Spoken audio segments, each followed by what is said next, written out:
At the age of 15, Claudette Colvin was charged with 2 counts of violating Montgomery, Alabama's segregation ordinance when she refused to give up her seat on a bus to a white woman. Colvin was convicted on both counts and a felony count of assaulting a police officer in juvenile court. Now at age 82, Colvin has filed a request with the Montgomery County court to expunge her record. Earlier today, I had the opportunity to speak with Colvin and her lawyer about her case and the events of that fateful day. Take a listen. Ms. Colvin, it is such an honor to have you here with us tonight. First, I want you to just take us back to that March day in 1955. What made you refuse to give up your seat on that bus, and what happened after you refused to do so? What made me refuse to give up the seat? Well, I wasn't breaking the law. I was asked by the bus driver to give up my seat. He asked 4 of the students to give up their seat, and 3 of the students got up, and I remained seated.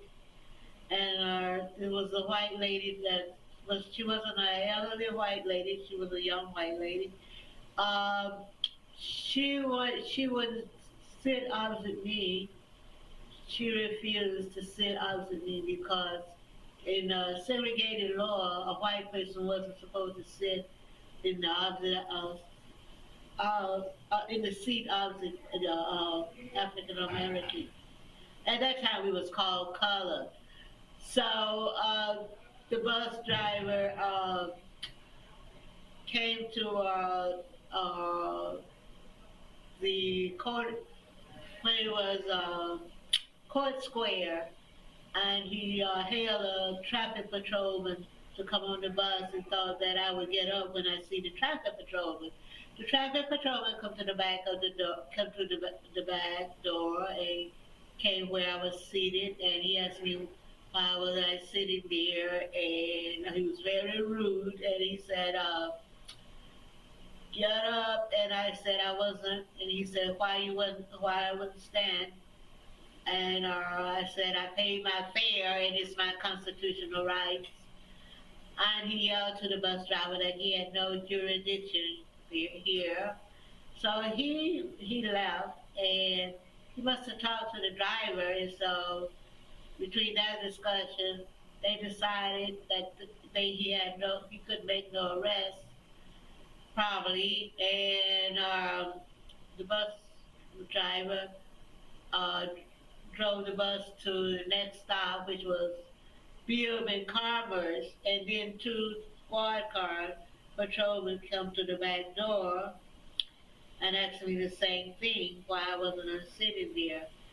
And most people, the traffic patrolmen, the squad car guys, patrolmen, grabbed one arm and the other grabbed the other because I refused to stand up. And they said, why you didn't stand up? I said, I couldn't stand up because history had to be glued to the seat. And this reporter said, why do you say history had to be glued to the seat? I said, it felt as though Harriet Tubman hands were pushing me down on one shoulder and Sojourner Truth were pushing me down on another shoulder. These 2 historical women have been struggles, and Harriet Tubman was called. She ran the Underground Railroad. She helped free black people that were fleeing from the South into the north. Mm-hmm. So Harriet Tubman. And the other historical one was Sojourner Truth. So the mm-hmm. The reporter said, well, why didn't you stand? I said, well, I was glued to the seat. So these policemen, they unglued me from the seat because they grabbed one arm and another grabbed another and pulled me off the bus. And so why I didn't get up is because it was unfair. It was an unfair law, and under the segregation law that you have to give your seat to a white person just because they are white. And under Right. the Jim Crow law, the bus driver can ask you to do that. And I thought that was very unfair. I think it's just incredible that you had all those references, both that it was unconstitutional, they were outside of the jurisdiction, that history had you glued to the chair, and you were only 15 years old. You were arrested for this 9 months before Rosa Parks was arrested for the same thing. You did not get the same notoriety for your resistance. How did you feel about that? Well, I felt that Rosa was, since she was an adult, I felt that she was the right person. And my parents was discussing it also. You said that the people wanted someone that they could rally around, and they wasn't going to rally around a teenager. And even though so Mrs. Parks was president of the local NAACP, and she did had a lot of connection with the more affluent African Americans. And I was just a little teenager on King Hill, which was a low income color section. So my parents felt that Mrs. Parks was the right person for that position anyway.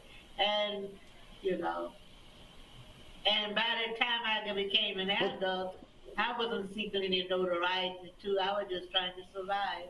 But one of the great ironies is that you were one of the 4 or 5 primary plaintiffs in Browder versus Gale, which was the Supreme Court case that ended the Montgomery bus boycott. So even though you were not credited with starting it, which you could have been, it was your action and your case that helped to end it. How did you feel about that? Well, I think I was disappointed that I feel that I was a piece of the puzzle that was left out. Like when you have a picture puzzle, you don't complete it until you have all the pieces there. And I was a piece of the puzzle that was left out. Although Ms. Parks, give her credit for her merit and the thing that she's done in fighting Jim Crow laws, and her husband also.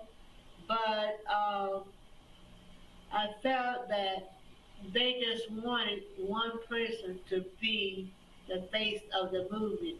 And they figured that, the MIA figured that the Mrs. Parks would be more respected by the white community than a person, a teenager from a low-income neighborhood. And at that time... So why have you... Oh, yes, and at that time, Yes. at the age of 15, that's March the 2nd, 1955.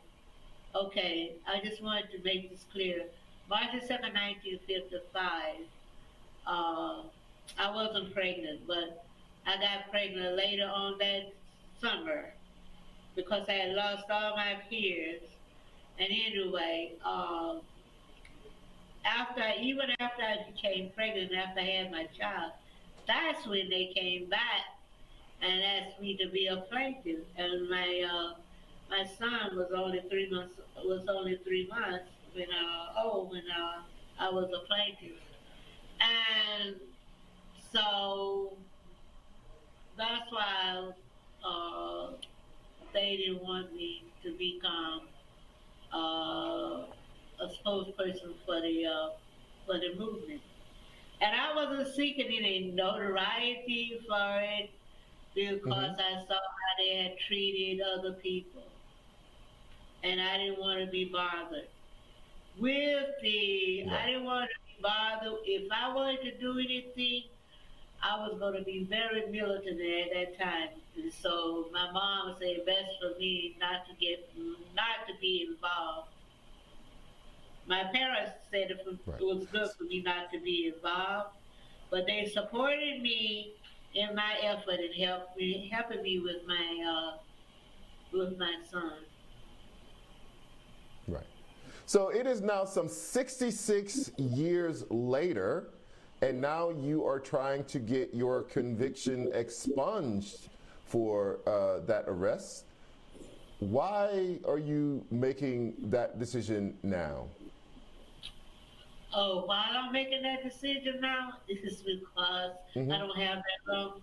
Well, I see so much going on in the media today, and look like we are regressing, and it's a shame that after all that we have put into it and all the sacrifices been made, that we should progress and not regress as a society.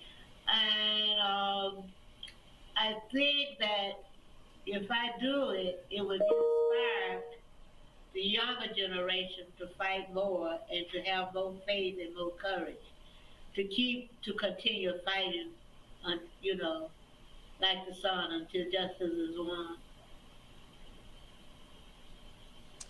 Ms. Claudette Colvin, it was truly an honor to have you on the show tonight. I really appreciate you taking the time to be with us. I appreciate it. And good luck with your case. Thank you.